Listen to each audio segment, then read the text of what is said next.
একটা সময় পর্যন্ত আমাদের মনে হতো যে ঠিক আছে, আমাদের যা কাজ আছে সেগুলো তো আমি করে নিচ্ছি, বা আমার যে পড়াশোনাটা আছে সেটা তো আমি করে নিচ্ছি, তারপরে কোথাও না কোথাও তো একটা লেগেই যাবে, না হলে সরকারি চাকরি তো আছেই।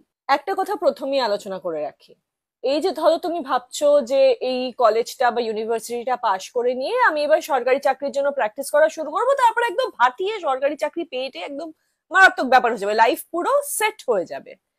সরকারি চাকরি পাওয়া, এই ব্যাপারটা কতটা সহজ বা কতটা কঠিন সেটা নিশ্চয়ই তুমি আজ এখনো পর্যন্ত চারপাশ দেখে বুঝতে পেরে গেছো। আমি তোমাকে ডিমোটিভেট করার জন্য বলছি না, কিন্তু এক একটা সরকারি চাকরির ওপেনিং এর জন্য কত কত মানে হাজারে হাজারে লাখে লাখে অ্যাপ্লিকেশন পড়ছে। তার মধ্যে সেটাকে পাশ করার জন্য আলাদা করে লোকে কত কোচিং নিচ্ছে, এবং কত সময় ধরে নিচ্ছে, তারা কতটা সময় ধরে এটার জন্য প্রিপারেশন নিচ্ছে। তুমি যদি সেই গোটা ব্যাপারটা করতে চাও এবং আহ, তারপরেও একটা অনিশ্চয়তা থেকে যায়, কারণ এই একই জিনিস অনেক অনেক লোক করছে না, তো তারপরে গিয়ে হবে কার, হয়তো কয়েকজনের।